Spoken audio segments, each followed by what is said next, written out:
दोस्तों, किसी ने बहुत अच्छी बात कही है कि जस करनी तस भोग विधाता, नरक जात काहे पछताता। दोस्तों, मतलब ये है कि जैसा हम कार्य करते हैं ठीक वैसा ही हमें फल भी मिलता है। अच्छे कार्य के लिए अच्छा फल और बुरे कार्य का बुरा फल। हम देखते हैं कि अधिकतर मनुष्य सुख कैसे मिले इसी भावना से कर्म करते हैं। वह उस समय यह नहीं देखते कि मेरे इस कार्य से दूसरे को कोई हानि तो नहीं पहुंच रही है। इसी स्वार्थ वृत्ति के कारण वे पाप कर्म भी कर लेते हैं और कर्म बंधन में पड़ जाते हैं। दूसरी तरफ कर्मयोगी यह भाव रखकर कर्म करता है कि उसके कर्म से दूसरों को सुख कैसे मिले। वह स्वार्थ की चिंता नहीं करता। उसका उद्देश्य होता है कि सिर्फ अपना कर्तव्य पूरा करते रहना। दोस्तों, आज की कहानी इसी कर्म का उदाहरण है। बहुत समय पहले की बात है। शहर से दूर गांव में एक दुकानदार था जो अपने ही गांव के एक व्यक्ति से रोज़ाना 1 किलो मक्खन खरीदता था। वो दुकानदार कई सालों से उस व्यक्ति से मक्खन की खरीदारी कर रहा था। एक दिन उस दुकानदार ने सोचा कि मैं रोज़ इस व्यक्ति से मक्खन खरीदता हूँ, लेकिन मैंने बहुत समय से इसके मक्खन का वज़न तोल कर नहीं देखा। कल जांच करके देखूँगा कि ये मुझे मक्खन 1 किलो से कम तो नहीं देता।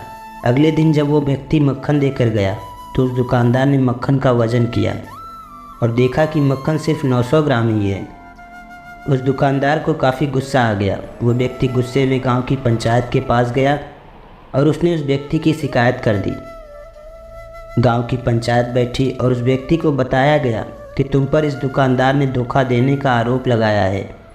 तुम इस दुकानदार को देने वाले मक्खन के वज़न में हेराफेरी करते हो और हर बार तुम इसे 1 किलो मक्खन की जगह सिर्फ 900 ग्राम ही देते हो। क्या तुम्हें अपनी सफाई में कुछ कहना है? वो व्यक्ति बोला, सरपंच जी, मैं तो एक गरीब आदमी हूँ। मेरे पास वज़न तौलने के लिए सही माप नहीं है। मैं रोज़ इस दुकानदार से अपने लिए 1 किलो गेहूँ खरीदता हूँ और अगले दिन उसी गेहूँ को तराजू के एक तरफ रख कर इस दुकानदार के लिए मक्खन तौलता हूँ। अब आपको जो भी पूछना है इस दुकानदार से पूछिए। पंचायत में बैठे सभी लोगों को पूरी सच्चाई समझ आ गई और उन्होंने उस दुकानदार को गांव से बाहर करवा दिया।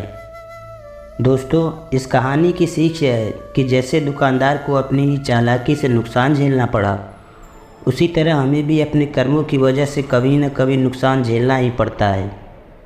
दूसरों के साथ बुरा करके हम 1, 2 या 10 बार तो बच सकते हैं, लेकिन एक ना एक दिन उसका परिणाम हमें भुगतना ही पड़ता है।